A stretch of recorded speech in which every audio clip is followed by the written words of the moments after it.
Hello my dear students मो मरमर छात्र छात्रीबृंद दीर्घ बिरतिर अंतत आज पुनर एबार भिडिओ क्लास लई बा भिडिओ भिजुएलर जरिए तुम्हालोकर सन्मुखत उपस्थित होइछुहि जिहेतुके तुम्हालोके सबे जानाई जे साम्प्रतिक भारतवर्षर जितो पंचम पर्यायर लकडाउन चलि आछे और সেই लकडाउनर दिशर पिने लक्ष्य करिले एटा कथा प्रतीयमान हुआ जाए जे आमार नर्मेल सिचुएशन बा कलेज समूहत क्लास करार जितो धारा সেই धाराটো एक अनिश्चयतार মাজত সোমাই পৰিছে। সেয়েহে তোমালোকৰ অডিঅ' ক্লাছেই হওক বা ভিডিঅ' ক্লাছেই হওক ইমেজেই হওক হোম এছাইনমেণ্টেই হওক প্ৰতিটো ক্লাছেই তোমালোকৰ অত্যন্ত দৰকাৰী আৰু তাৰ ওপৰত আশা কৰি আমি শিক্ষকসকলে তোমালোকক বিভিন্ন ধৰণে পাঠদান দিয়াৰ কাৰণে ব্যৱস্থা কৰিছোঁ আৰু নিশ্চয় সেই পাঠসমূহ তোমালোকে সাদৰেৰে গ্ৰহণ কৰি তোমালোকৰ এক উজ্জ্বল ভৱিষ্যত গঢ় দিবা বুলি আশা কৰিলোঁ। যিয়ে নহওক আজি তোমালোকৰ সন্মুখত মই যেহেতু যোৱা দুটা বা তিনিটা ক্লাছত মই ইউনিট 2 জ্যোতিপ্ৰসাদ আগৰৱালাৰ জনতাৰ আহ্বান কবিতাটো পঢ়াইছিলোঁ আৰু সেই কবিতাটোৱেই আজি তোমালোকক ভিডিঅ' ক্লাছৰ জৰিয়তে পুনৰ তোমালোকৰ সন্মুখত উপস্থিত হৈছোহি। আমি জানো যে জ্যোতিপ্ৰসাদ আগৰৱালাৰ অৱদান অসমীয়া সাহিত্যত চিৰস্মৰণীয় আৰু জ্যোতিপ্ৰসাদ আগৰৱালা একেধাৰে কবি সংগীতজ্ঞ কথাছবি পৰিচালক নাট্যকাৰ হিচাপে পৰিচিতি লাভ কৰিলেও জ্যোতিপ্ৰসাদ আগৰৱালাক মূলতে আমি এগৰাকী বিপ্লৱী কবি বুলিহে জানো। যিগৰাকী কবিয়ে বিপ্লৱ বিশ্বাস কৰিছিল কিন্তু জ্যোতিপ্ৰসাদ আগৰৱালাৰ বিপ্লৱ আছিল ৰূপান্তৰৰ বিপ্লৱ। তেওঁ সদায় ৰূপৰ সলনি কৰিহে বিপ্লৱ কৰাটো তেওঁ কামনা কৰিছিল আৰু ৰূপান্তৰৰ বিপ্লৱৰ মাজেদিয়ে তেওঁ আগবাঢ়ি গৈও ভাৰত স্বাধীনতা আন্দোলনৰ 1942 চনৰ ভাৰতক আন্দোলনৰ মুক্তি বাহিনীৰ অধিনায়কৰ দায়িত্ব তেওঁ মূৰ পাতি লৈছিল আৰু জ্যোতিপ্ৰসাদ আগৰৱালা কৈছিল যে বিপ্লৱক বাদ দি কোনো জাতিয়ে কোনো ক্ষেত্ৰতে আগবাঢ়িব নোৱাৰে। তাৰ আমি অসমীয়া জাতিয়ে আগবাঢ়িবলৈ হ'লে আমি বিপ্লৱত বিশ্বাস কৰিবই লাগিব, বিপ্লৱত আমি জঁপিয়াই পৰিবই লাগিব। যাৰ কাৰণে তেওঁৰ সাহিত্যৰ বিভিন্ন অংগ কবিতা নাটক যিখিনিতেই চোৱা নাযায় কিয় প্ৰতিটো অংগতে তেওঁৰ এটা বিপ্লৱী ধাৰাৰ মানসিকতা দেখিবলৈ আমি পাওঁ। জ্যোতিপ্ৰসাদ আগৰৱালা নাটক ৰংগমঞ্চ নাট্যকৌশল কথাছবি কবিতাৰ ক্ষেত্ৰত এক নতুন আদৰ্শ আৰু এক কাৰিকৰী কৌশল প্ৰৱৰ্তন কৰিবলৈ প্ৰচেষ্টা চলাইছিল। নাটক ৰংগমঞ্চ বিভিন্ন দিশত এটা নতুন আদৰ্শ আৰু এটা কাৰিকৰী কৌশল প্ৰতিষ্ঠা কৰি কেনেকৈ অসমীয়া সাহিত্যত উঠি অহা যুৱক যুৱতীক এটা উজ্জ্বল দিশৰ সূচনা কৰিব পাৰি সেই লৈ জ্যোতিপ্ৰসাদ আগৰৱালা সদায় ব্যস্ত আছিল। আৰু জ্যোতিপ্ৰসাদ আগৰৱালাৰ কবিতাৰ ধৰণ তেওঁৰ বিপ্লৱৰ ধাৰাবাহিকতা তেওঁৰ সংগীত তেওঁৰ নাটক এই গোটেই কথাটো অসমৰ ছাত্ৰ সমাজে বা ছাত্ৰ ছাত্ৰীসকলে ভালকৈয়ে জানে কিন্তু তথাপিও জ্যোতিপ্ৰসাদ আগৰৱালাৰ কবিতাৰ এটা একচেটিয়া বিপ্লৱী মানসিকতা দেখিবলৈ পোৱা যায় আৰু ছাত্ৰ ছাত্ৰীসকলক জ্যোতিপ্ৰসাদ আগৰৱালাৰ কবিতা সম্বন্ধে বা জ্যোতিপ্ৰসাদ আগৰৱালাৰ কবিতাৰ সোৱাদ দিয়াৰ উদ্দেশ্যে এই পাঠটো তোমালোকৰ পাঠ্যক্ৰমত অন্তৰ্ভুক্ত কৰা হৈছে। আমি জানো জ্যোতিপ্ৰসাদ আগৰৱালা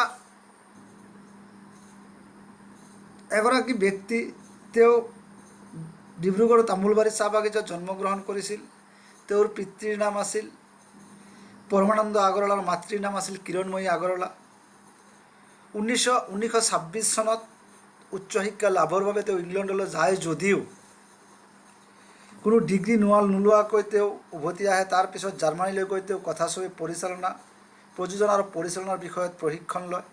তাৰ পৰা উভতি আহি 1942 চনৰ ভাৰত ত্যাগ আন্দোলনত অংশগ্ৰহণ কৰি ভাৰতীয় যিটো মুক্তি বাহিনী মৃত্যু বাহিনী সেই মৃত্যু বাহিনীৰ অধিনায়কৰ দায়িত্বটো মূৰ পাতি ল'ব লগা হয় আৰু সেই অধিনায়কৰ দায়িত্ব মূৰ পাতি লৈ থকা অৱস্থাত ব্ৰিটিছ গভৰ্ণমেণ্টৰ ভয়ত তেওঁ কিছুদিন আত্মগোপন কৰি থাকিব লগা হয় আৰু অৱশেষত 1951 চনত জ্যোতিপ্ৰসাদ আগৰৱালা এক দুৰাৰোগ্য ৰোগত আক্ৰান্ত হৈ ইহলীলা সম্বৰণ কৰে।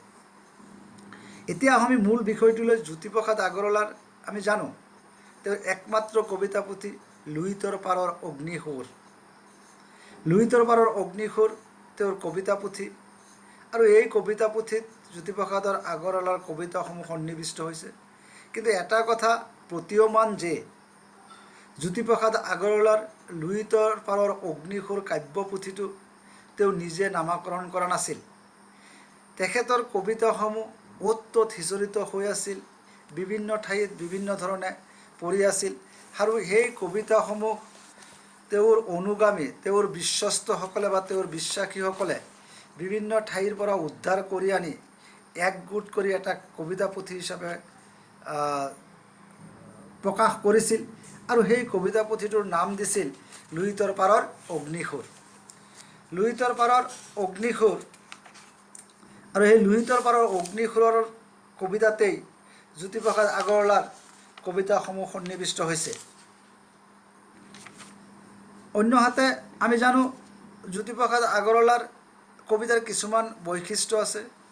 আমি জানো জ্যোতিপ্ৰসাদ আগৰৱালা এগৰাকী জাতীয়তাবাদী নেতা, এগৰাকী জাতীয়তাবাদী সাহিত্যিক, কবি সাহিত্যিক আৰু সেই জাতীয়বাদী ভাৱধাৰা তেওঁৰ কবিতাত প্ৰকাশ পাইছে, যাৰ কাৰণে জ্যোতিপ্ৰসাদ আগৰৱালাৰ কবিতা কিছুমান বৈশিষ্ট্য আছে আৰু সেই বৈশিষ্ট্যসমূহ প্ৰায়েই আমাৰ খুবেই দৰকাৰী আৰু সেই বৈশিষ্ট্য সম্বন্ধে আমি জনাটো নিতান্তই প্ৰয়োজনীয়। আমি জানো জ্যোতিপ্ৰসাদ আগৰৱালাৰ কবিতাসমূহ আছিল, তেওঁৰ কবিতাৰ বৈশিষ্ট্যসমূহ হ'ল জাতীয়তাবাদ, দেশৰ ঐতিহ্য আৰু বুৰঞ্জীৰ লগত একাত্মবোধ, জাতীয়তাবাদ, দেশৰ ঐতিহ্য আৰু বুৰঞ্জীৰ লগত একাত্মবোধ, জনতাৰ প্ৰতি দায়বদ্ধতা, ভাষা আৰু শব্দ প্ৰয়োগৰ ওজস্বিতা আৰু যৌৱনসুলভ দীপ্ততা তেওঁৰ কবিতাৰ বৈশিষ্ট্য, অন্যতম বৈশিষ্ট্য। মাই ডিয়াৰ ষ্টুডেণ্টছ, মোৰ মৰমৰ ছাত্ৰ ছাত্ৰীবৃন্দ, জ্যোতিপ্ৰসাদ আগৰৱালাৰ কবিতা পুথি পালোঁ, তেওঁৰ কবিতাৰ বৈশিষ্ট্যসমূহ পালোঁ, জাতীয়তাবাদ, দেশৰ ঐতিহ্য আৰু বুৰঞ্জীৰ লগত একাত্মবোধ, জনতাৰ প্ৰতি দায়বদ্ধতা, ভাষা আৰু শব্দ প্ৰয়োগৰ ওজস্বিতা আৰু যৌৱনসুলভ দীপ্ততা জ্যোতিপ্ৰসাদ আগৰৱালাৰ কবিতাৰ অন্যতম বৈশিষ্ট্য। আৰু তেওঁৰ কবিতাৰ তেওঁৰ গীত আৰু কবিতাত তেওঁৰ কোমল মধুৰ পুৰুষদীপ্ত দুয়োটো সুৰেই প্ৰতিধ্বনিত হৈছে। তেওঁৰ কবিতা আৰু গীতত তেওঁৰ কোমল সুমধুৰ যিটো পুৰুষদীপ্ততা গীত গোটেইখিনি স্পষ্ট হৈছে। গতিকে সেইফালৰ পৰা আমি জানো যে জ্যোতিপ্ৰসাদ আগৰৱালাৰ কবিতা সম্বন্ধে আমি সেইকাৰণে জানো যে তেওঁৰ মধুৰতা পুৰুষদীপ্ততা দুয়োটা সুৰেই প্ৰতিধ্বনিত হৈছে আৰু তেওঁৰ গীতসমূহৰ সুৰ শব্দ লয় তেওঁৰ নিজস্ব বৈশিষ্ট্য, নিজস্ব স্বকীয় সৃষ্টি, তেওঁ বেলেগৰ সহায় লোৱা নাছিল। আৰু জ্যোতিপ্ৰসাদ আগৰৱালাক আমি প্ৰথমতে কৈছোঁ, জ্যোতিপ্ৰসাদ আগৰৱালা এগৰাকী সংগীতজ্ঞ, কবি, কথাছবি পৰিচালক, নাট্যকাৰ। জ্যোতিপ্ৰসাদ আগৰৱালা অসমীয়া নাট্য জগতত তেওঁ বহুকেইখন নাটক উপহাৰ দি থৈ গৈছে। তেওঁ প্ৰথম সোণোৎ কুঁৱৰী নাটকৰ জৰিয়তে জ্যোতিপ্ৰসাদ আগৰৱালা নাট্যকাৰ হিচাপে আত্মপ্ৰকাশ লাভ কৰে। জ্যোতিপ্ৰসাদ আগৰৱালা নাট্যকাৰ হিচাপে তেওঁৰ প্ৰৱেশ ঘটে সোণোৎ কুঁৱৰী নাটকৰ জৰিয়তে। তাৰ বাদে তেওঁ আৰু কেইখনমান নাটক ৰচনা কৰিছিল। এইকেইখন হ'ল কাৰেঙৰ লিগিৰী, ৰূপালী, লভিতা, খনিকৰ, নিমাতী কইনা, সোণপখিলী, কনকলতা আৰু সুন্দৰ কোঁৱৰ। আমি জানো জ্যোতিপ্ৰসাদ আগৰৱালা কবি, নাট্যকাৰ, সংগীতজ্ঞ সব জানো।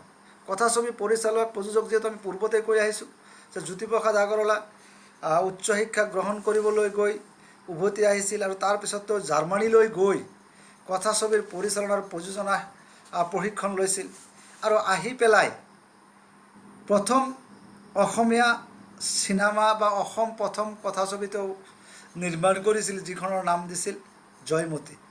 আৰু এই কথাছবিখন 1935 চনত জ্যোতিপ্ৰসাদ আগৰৱালাই নিৰ্মাণ কৰিছিল। আৰু তেওঁৰ এই কথাছবিখন তেজপুৰৰ ভোলাগুৰি চাহ বাগিচাত ষ্টুডিঅ' নিৰ্মাণ কৰি তাতে তেওঁ সম্পূৰ্ণ কৰিছিল। তাৰ দ্বিতীয়খন কথাছবি 1939 চনত প্ৰকাশ পাইছিল, যিখনৰ নাম আছিল ইন্দ্ৰমালতী। এখনত অতীত গৌৰৱৰ কাহিনী, জয়মতীৰ জৰিয়তে অসমৰ অতীত গৌৰৱ, অসমৰ অতীত বুৰঞ্জী বা ঐতিহাসিক ঘটনাৰ এটা নিদৰ্শন দাঙি ধৰা হৈছে। আৰু তেখেতৰ দ্বিতীয় কথাছবি ইন্দ্ৰমালতীৰ যোগেদি ভাৰতীয় স্বাধীনতা আন্দোলনৰ এটা প্ৰেক্ষাপট তেওঁ কথাছবিত উপস্থাপন কৰি আহিছে।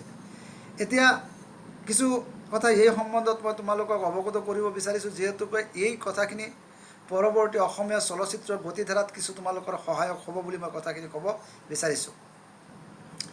জ্যোতিপ্ৰসাদ আগৰৱালাই জয়মতী নাটকৰ জয়মতী কথাছবিটো লক্ষ্মীনাথ বেজবৰুৱাৰ জয়মতী কুঁৱৰী নাটকৰ আদৰ্শত তেওঁ জয়মতী কথাছবিখন গঢ় দিছিল।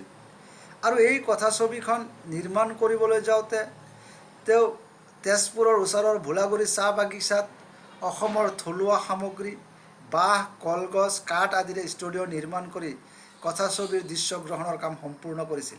কিন্তু সেই সময়ত কাৰিকৰীৰ দিশৰ মানদণ্ড উন্নত নথকাৰ হেতুকে কাৰিকৰী দিশত তেওঁ সফল হ'ব পৰা নাছিল, যাৰ কাৰণে তাৰ সংলাপসমূহ অস্পষ্ট আছিল।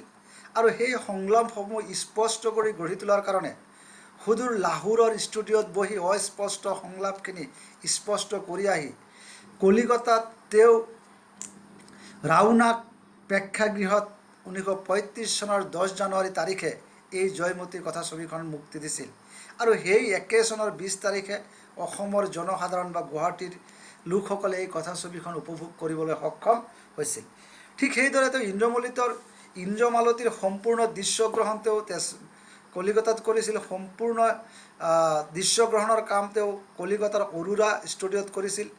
আৰু তেওঁ জয়মতী কথাছবিৰ যোগেদি লোকচানৰ সন্মুখীন হ'ব লগা হৈছিল। কিন্তু পৰৱৰ্তী তেওঁৰ যিটো ইন্দ্ৰমালতী কথাছবি, এই কথাছবিৰ যোগেদি তেওঁ জয়মতীয়ে দেখাই যোৱা লোকচান ভৰি পেলাই তেওঁ লাভৰ মুখ দেখিবলৈ সক্ষম হৈছিল। ছাত্ৰ ছাত্ৰীবৃন্দ, আজিৰ বিষয়টো হ'ল জ্যোতিপ্ৰসাদ আগৰৱালাৰ কবিতা। ইয়াত জ্যোতিপ্ৰসাদ আগৰৱালাৰ কথাছবিৰ কথাটো প্ৰসংগক্ৰমে আহিল। মই ক'লোঁ যে অসমীয়া চলচ্চিত্ৰৰ গতিধাৰা সেই পাঠটিত তোমালোকে জ্যোতিপ্ৰসাদ আগৰৱালাৰ জয়মতী, ইন্দ্ৰমালতীৰ বিভিন্ন কথাখিনি আমি পাম। আৰু যাৰ কাৰণে অসমীয়া কথাছবিৰ জগতৰ জনক হিচাপে জ্যোতিপ্ৰসাদ আগৰৱালাৰ এক সুকীয়া স্থান আছে। যিয়ে নহওক, অসমীয়া সাহিত্য আমি জানো যে অসমীয়া সাহিত্য জগতৰ ৰূপ কোঁৱৰ বুলি কোৱাৰ লগে লগে আমাৰ এগৰাকী ব্যক্তিৰ কথা মনলৈ আহে। সেইগৰাকী ব্যক্তিয়ে হ'ল জ্যোতিপ্ৰসাদ আগৰৱালা, যাক অসমীয়া সাহিত্য সংস্কৃতিৰ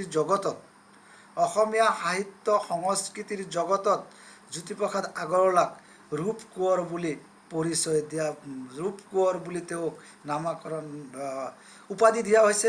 আৰু তেওঁক ৰূপ কোঁৱৰ বুলি কোৱাৰ লগে লগে জ্যোতিপ্ৰসাদৰ কথা আমাৰ মনলৈ আহে।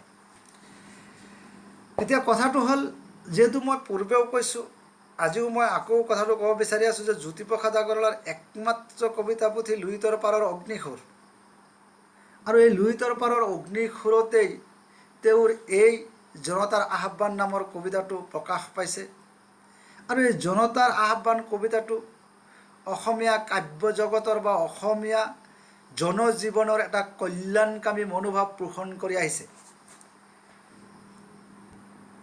মাই ডিয়াৰ ষ্টুডেণ্টছ, ইয়াত এটা প্ৰশ্ন হ'ব পাৰে যে জ্যোতিপ্ৰসাদ আগৰৱালাৰ জনতাৰ আহ্বান কবিতাটোৰ যোগেদি বা জনতাৰ আহ্বান কবিতাটোৰ কেন্দ্ৰস্থ ভাৱ কি? তেতিয়াহ'লে তাৰ উত্তৰত আমি ক'ব লাগিব জ্যোতিপ্ৰসাদ আগৰৱালাৰ জনতাৰ আহ্বান কবিতাটি এটা জনতাৰ কল্যাণকামী মনোভাৱ পোষণ কৰা কবিতা, বা এই কবিতাটিৰ কেন্দ্ৰস্থ ভাৱ হ'ল কল্যাণকামী মনোভাৱ। মানে কবিতাটোৰ জৰিয়তে অসমীয়া জনজীৱনৰ, অসমীয়া জাতিৰ কিদৰে কল্যাণ হ'ব এই কথাটো আওপকীয়াকৈ ইয়াত উপস্থাপন কৰা হৈছে। আৰু অন্যহাতে তেওঁৰ এই জনতাৰ আহ্বান কবিতাটোৰ যোগেদি স্বাধীনতা আন্দোলনৰ এটা প্ৰেক্ষাপট ইয়াত উপস্থাপন কৰা হৈছে। স্বাধীনতা আন্দোলনৰ এটা প্ৰেক্ষাপট ইয়াত উপস্থাপন কৰা হৈছে।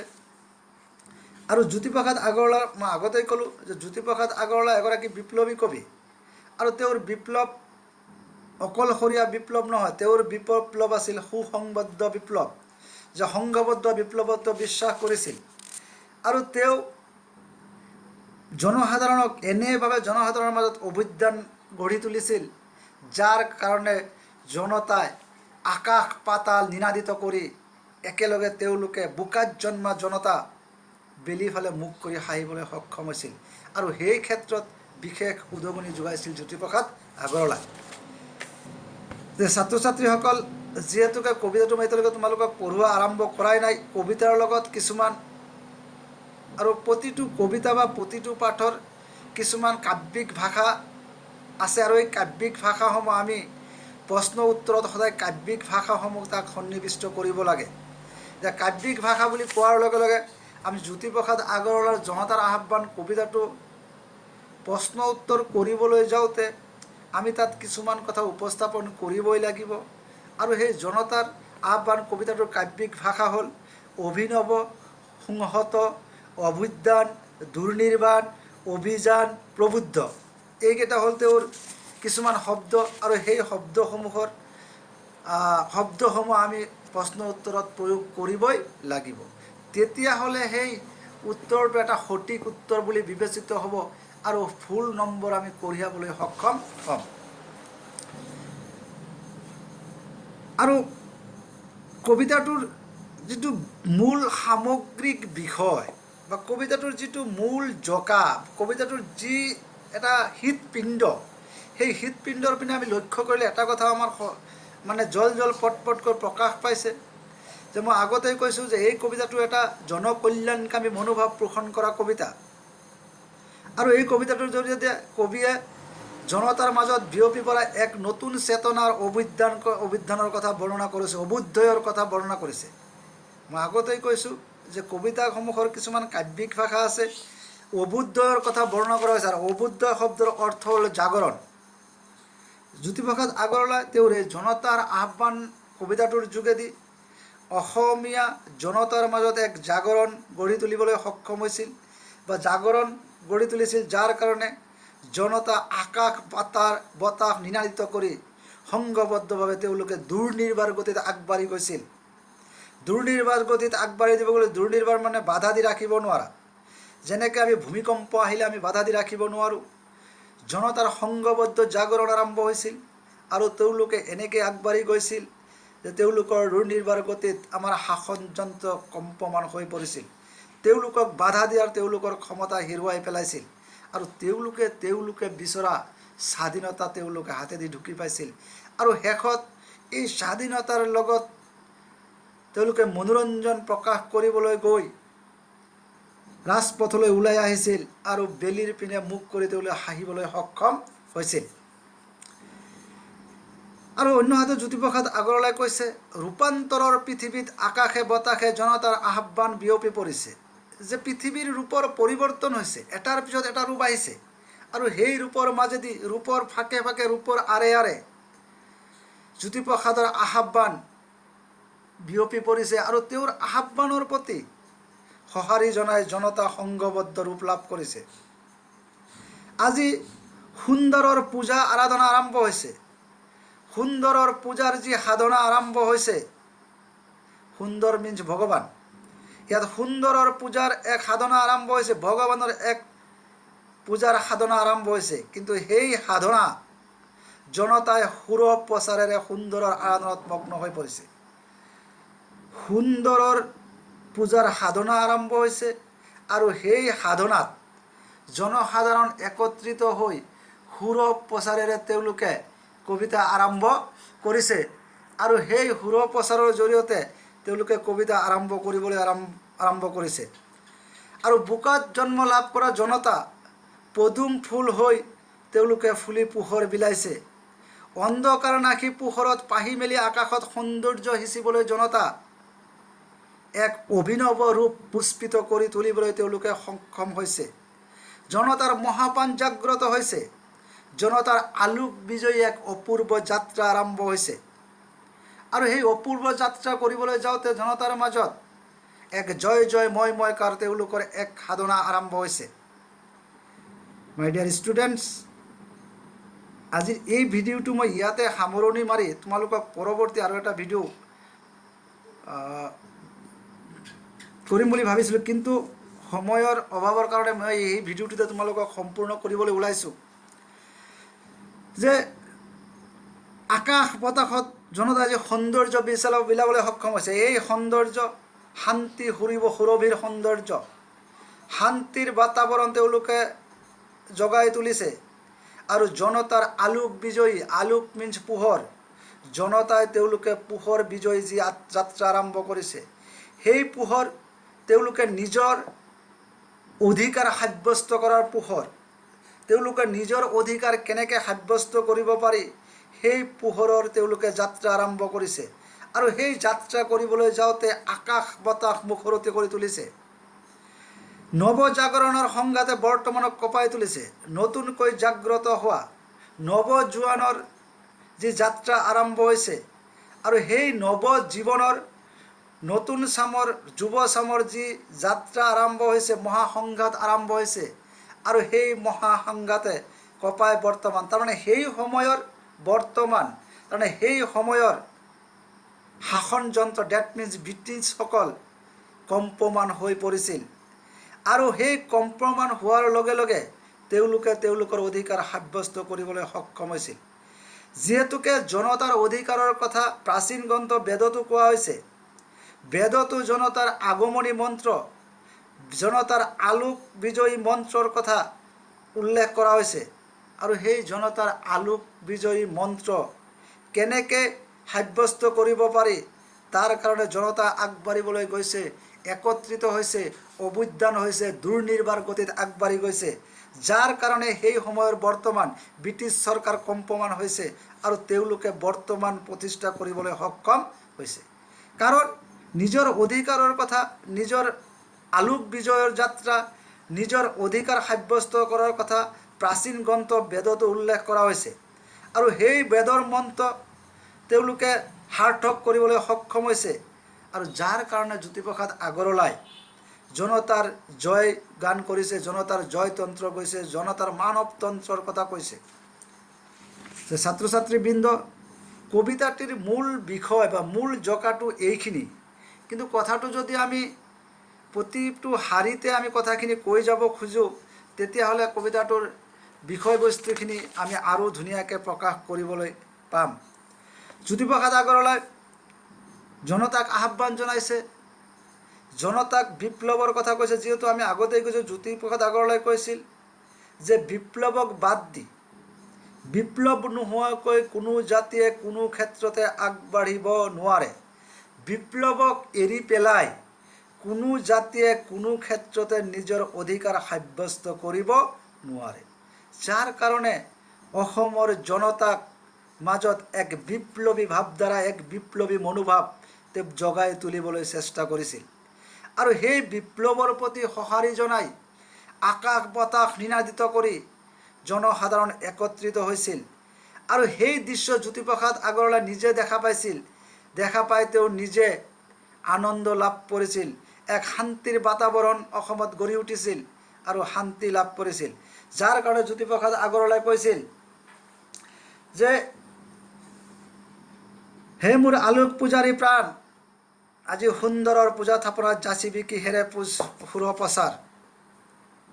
জ্যোতিপ্ৰসাদে কৈছিল যে মোৰ প্ৰাণেও শান্তি বিচাৰে আৰু মোৰ প্ৰাণে শান্তি বিচৰাৰ লগতে আজি জনতাৰ মাজতো পোহৰ বিচাৰে, মোৰ প্ৰাণেও পোহৰ বিচাৰে আৰু জনতাৰ মাজত জনতাও পোহৰ বিচাৰে বা আলোক বিচাৰে আৰু তেওঁলোকে আজি আলোক পাইছে, আলোক বিচাৰি পাইছে আৰু নিজৰ আত্মসন্তুষ্টিৰ কাৰণে বা আত্মতুষ্টিৰ কাৰণে জ্যোতিপ্ৰসাদ আগৰৱালাই নিজৰ প্ৰাণক কৈছে যে হে মোৰ আলোক বিজয়ী প্ৰাণ, হে মোৰ আলোক সন্ধানী, পোহৰ সন্ধানী মোৰ প্ৰাণ, আজি সুন্দৰৰ পূজা থাপনাত, আজি বিভিন্ন দেৱ দেৱীক পূজা কৰাৰ নিচিনাকৈ আজি সুন্দৰ ভগৱানৰ পূজা থাপনাত কিহেৰে পূজা যাচিবি।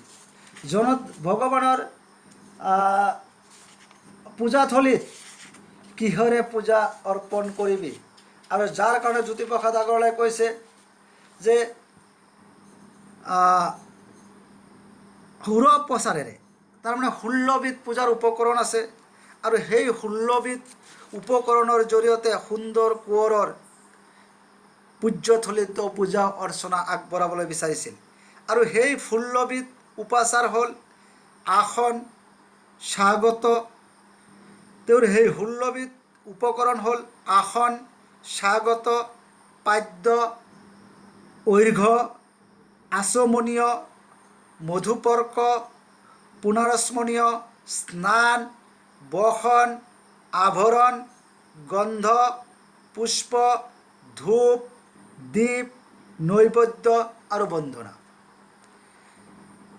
আকৌ কৈছোঁ 16বিধ পূজাৰ উপকৰণ।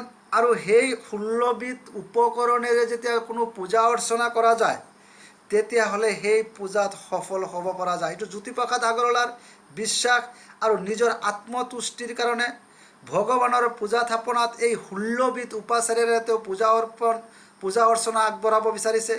কাৰণ তেওঁ যি বিচাৰিছে আজি জনতাৰ মাজত জাগ্ৰত হৈছে। জনতাই আলোক বিচাৰি আকাশ বতাহ নিনাদিত কৰিছে আৰু জনতাৰ পোহৰ দেখি জ্যোতিপ্ৰসাদ আগৰৱালাই নিজেও মনত শান্তি লাভ কৰিছে, শান্তিৰ বাতাবৰণ গঢ়ি তুলি উঠিছে। আৰু যাৰ কাৰণে তেওঁ ভগৱানৰ বা সুন্দৰৰ পূজাথলীত সেই 16বিধ উপকৰণে তেওঁ পূজা অৰ্চনা আগবঢ়াব বিচাৰিছে। আৰু সেই 16বিধ উপকৰণ মই আকৌ এবাৰ কৈ দিছোঁ। আসন, স্বাগত, পাদ্য, ঐৰ্ঘ্য, আচমনীয়, মধুপৰ্ক, পুনৰাচমনীয়, স্নান, বসন, আভৰণ, গন্ধ, পুষ্প, ধূপ, দীপ, নৈবেদ্য আৰু বন্দনা। এই 16বিধ উপকৰণে জ্যোতিপ্ৰসাদ আগৰৱালাই সুন্দৰৰ পূজা থাপনাত পূজা আগবঢ়াব বিচাৰিছে। আৰু যাৰ কাৰণে কৈছে যে কিহেৰে যাচিবি। এই 16বিধ উপাচাৰেৰে পূজা আগবঢ়াইছে।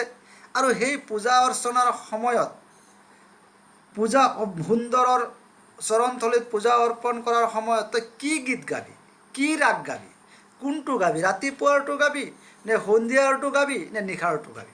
নিজৰ আত্মতুষ্টিকে প্ৰশ্ন কৰিছে, জনতাকো সুধিছে যে আপোনালোকে শান্তি বিচাৰি পাইছে, আলোক বিচাৰি পাইছে।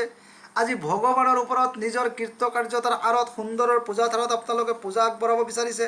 আৰু সেই পূজা 16বিধ উপচাৰেৰে আপোনালোকে পূজা অৰ্চনা আগবঢ়াব। লগতে আপোনালোকে কি গীত গাব, কি ৰাগ গাব। সেইকাৰণে জ্যোতিপ্ৰসাদ আগৰৱালাই কৈছে গাবি কি ৰাগ। যিহেতুকে আমি জানো গীতৰ বিভিন্ন ৰাগ ৰাগিনী থাকে, বিভিন্ন সুৰ, বিভিন্ন লয় থাকে। যাৰ কাৰণে জ্যোতিপ্ৰসাদ আগৰৱালাই কৈছে গাবি কি ৰাগ, কি সুৰেৰেনো পুৱা সন্ধিয়াৰ গান।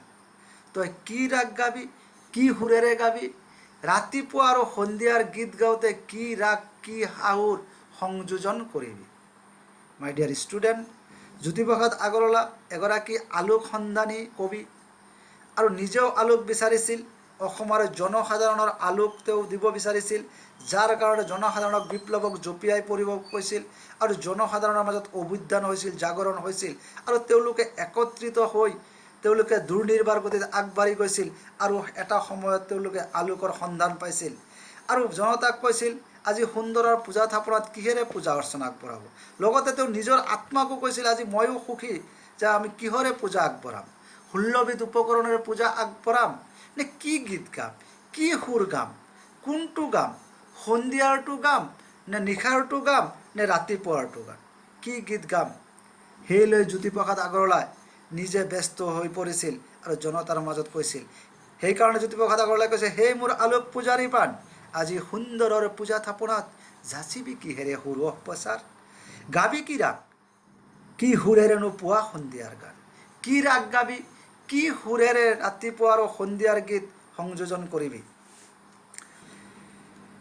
মাই ডিয়াৰ ষ্টুডেণ্টছ, আৰু জ্যোতিপ্ৰসাদ আগৰৱালাই কৈছে আৰু আজি পৃথিৱীৰ আকাশে আকাশে জনতাৰ আহ্বান যে আজি গোটেই পৃথিৱীৰ আকাশ বতাহ, মই আগতেই কৈছোঁ যে আকাশ বতাহ নিনাদিত কৰি, আকাশ বতাহ একাকাৰ কৰি, আকাশ পৃথিৱী মুখৰিত কৰি জনতাৰ আহ্বান হৈছে। জনতাই ইজনক সিজনক আহ্বান জনাইছে, ইজনে সিজনক মাতিছে আৰু তেওঁলোকৰ মাতৰ প্ৰতি সঁহাৰি জনাই অসমৰ সমগ্ৰ জাতি জনজাতি একত্ৰিত হৈ তেওঁলোকে সংঘবদ্ধ বিপ্লৱত আগভাগ লৈছে আৰু তেওঁলোকে এক অভিনৱ যাত্ৰা আৰম্ভ কৰিছে, যি অভিনৱ যাত্ৰাৰ জৰিয়তে তেওঁলোকে আলোক বিচাৰি পাইছে আৰু আলোক বিচাৰি পাই বোকাত জন্মা মানুহ আজি পদুম ফুল হৈ বেলিৰ পিনে মুখ কৰি তেওঁলোকে হাঁহিবলৈ সক্ষম হৈছে।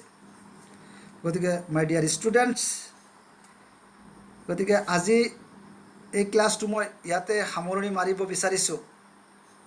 আৰু ইয়াৰ লগত মই তোমালোকক যিহেতু আগেও মই জ্যোতিপ্ৰসাদ আগৰৱালাৰ জঙাতাৰা আহ্বান কবিতাটো মই আগেও অডিঅ' ক্লাছৰ জৰিয়তে বহুখিনি কথাই তোমালোকৰ মাজত তোমালোকৰ সন্মুখত আলোচনা কৰিছিলোঁ। সেইকাৰণে অহাকালি তোমালোকৰ এই ভিডিঅ'টোৰ জৰিয়তে হোম এছাইনমেণ্ট হিচাপে জ্যোতিপ্ৰসাদ আগৰৱালা আৰু জঙাতাৰ আহ্বান কবিতাৰ কিছু প্ৰশ্নও মই তোমালোকলৈ প্ৰেৰণ কৰিম আৰু তোমালোকে সেই নোটখিনি কৰি পেলাই মোলৈ প্ৰেৰণ কৰিবা বুলি মই আশা ৰাখিলোঁ। আৰু আজিৰ ক্লাছটো মই ইয়াতে সামৰণি মাৰিব বিচাৰিছোঁ। ধন্যবাদ।